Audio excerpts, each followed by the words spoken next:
Gabriel Emmanuel Alcantara, and you can call me Gab. This November, I'm turning 5 years. Signer ako from Make, and sa gabi, may mga freelance projects din with international clients. Designer kasi, sige, going back to college siguro, yung course ko kasi is computer technology or parang IT, para siyang ganun.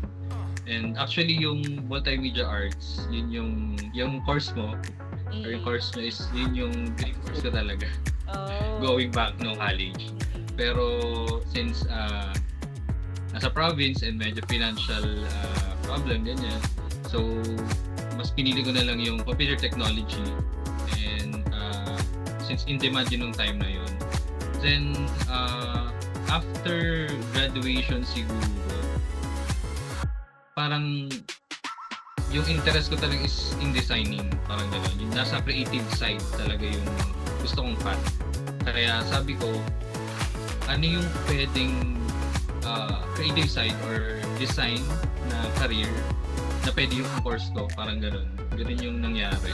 So, actually yung UI UX na term or yung work, hindi ko pa siya alam nung college talaga. As in, after graduation ko lang siya nalaman. So, yun, nag-search ako about designing using yung course ko. So yun, parang web designer or UI UX.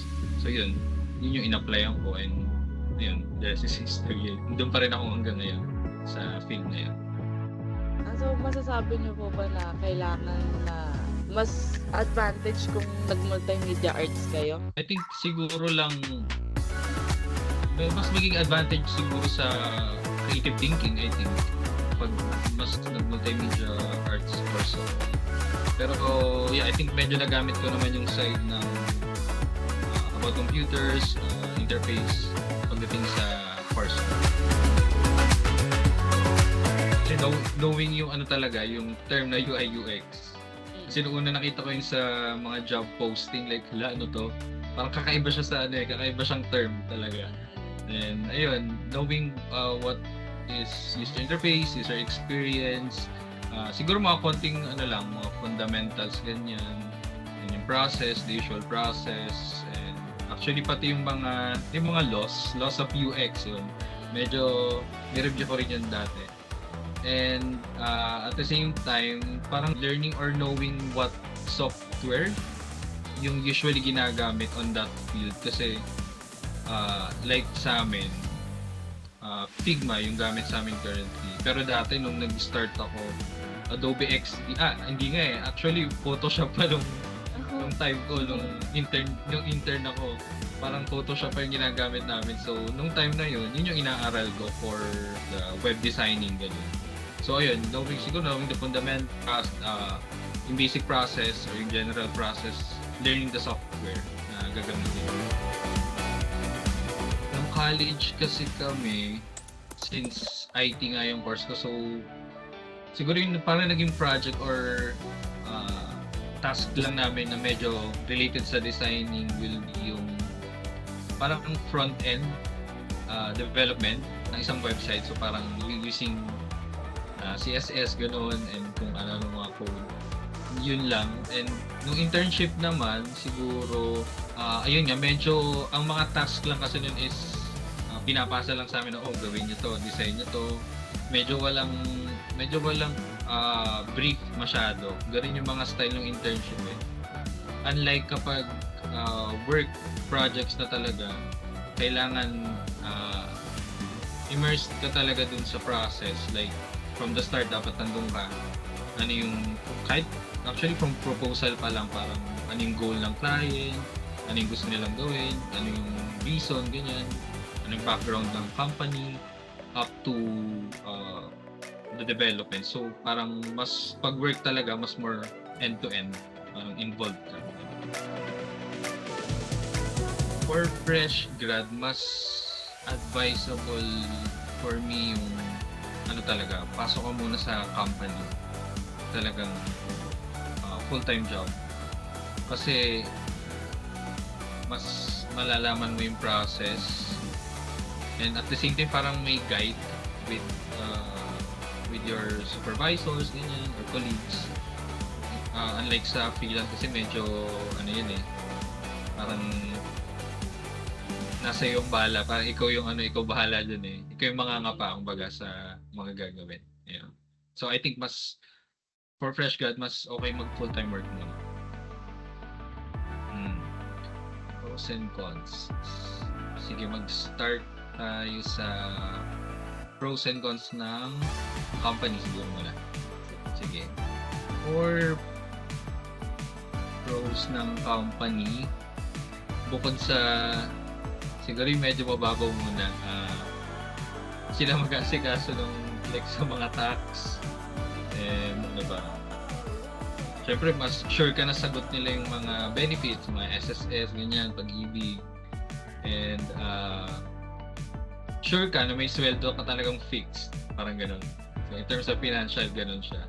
Sure ka na may monthly income ka na ganito, and kumbaga backed up ka by the company.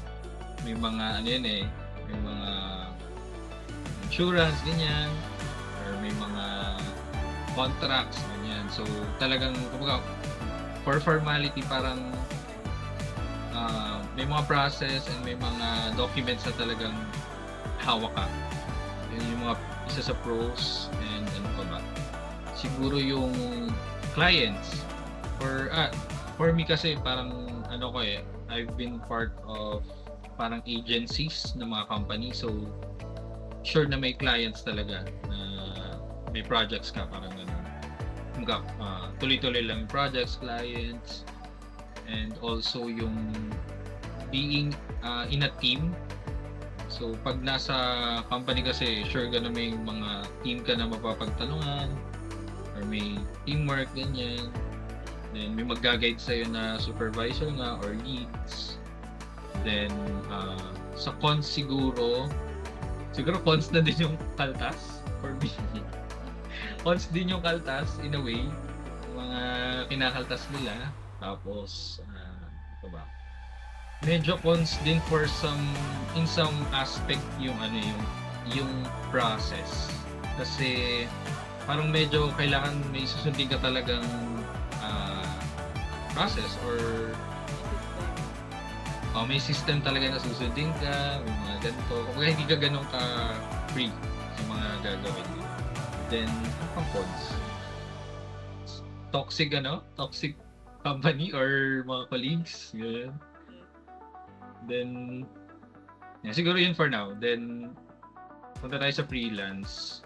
For freelance, ang pros nito is sa case ko, or kasing iba kasing freelance, alam ko may mga nagbabayad din ng ng mga benefits, ganyan. Pero in my case kasi parang sayo yung sweldo. So buong buo sayo. Then medyo generous sila magbigay ng sweldo din, parang galon. Unlike sa Philippines na medyo, or sa company sa Philippines na medyo babarating ka in some way. Then siguro sa freelance, then pros is you got to work with international clients, yun. Well, unless yung freelance mo is local, pero kapag international yung freelance mo, makaka-work ka malalaman mo yung work ways ng iba't ibang lahi, ganyan. Paano sila mag-feedback, ganyan. Then medyo iba't ibang projects din, parang ganun. Kasi medyo iba yung projects from local pag international eh. May pagkakaiba talaga sila. Then ano pa ba? Pros. Ay, may freedom. Medyo may freedom talaga pagdating sa freelance. Like, parang ikaw bahala sa sa sarili mo, o sa technique mo, sa process, ganyan. Then cons naman. Sa cons is yung hindi guaranteed na lagi may projects, hindi rin well, in my case, wala kasi ako yung talagang contract na parang full-time ganyan sa kanila. So hindi rin guaranteed na lagi ka may sweldohin nga. So kasi pwede ka nilang tanggalin or pwedeng this time walang project, ganyan. Or madali ka rin nilang tanggalin. Then, parang siguro in terms of colleagues din, pag freelance kasi medyo parang sometimes isa lang yung kausap mo, yung project manager lang or yung boss, ganyan. And wala masyadong sense of teamwork, parang ganun, pag freelance. So yeah, I think yun yung pros and cons for each. Freelance. Pag freelance projects, usually yung mga online freelance sites. And dati may isang site na parang magpo-post ka lang na yung mga offerings mo, ganyan. And sometimes sa mga colleagues, like yung mga past colleagues ko sa previous company, minsan nagre-refer sila, oy, available ka ba for freelance, ganyan. May project kami, ganyan, baka available ka. So, yun. Minsan ganun din, mga referrals. For me, kailangan malikot talaga yung creative thinking mo. And at the same time, kailangan, kung gusto mo maging UI, UX, parang hindi naman chronically online, pero parang kailangan gumagamit ka ng websites, gumagamit ka ng mobile apps. Kailangan aware ka sa mga yun kasi usually yun talaga yung tatrabahuin mo. Dapat aware ka sa mga interfaces kasi ikaw rin parang i-refer mo rin yung sarili mo as a user while designing eh. Like ako pag nagde-design ako, nagamit ko may app ako nagamit na ganito. So kung aware ka sa mga software or sa mga apps, so madali ka nang makakapag-design din, ganyan. And ayun, bukod sa dapat aware ka sa mga online and siguro dapat prepared ka rin talaga. Prepared ka yun nga, ano yung software na gusto mong aralin and portfolio siguro. Dapat may portfolio for if you want to, well, alam naman yun pag mga design side or creative side, usually may mga portfolio. Pero yun, dapat prepared.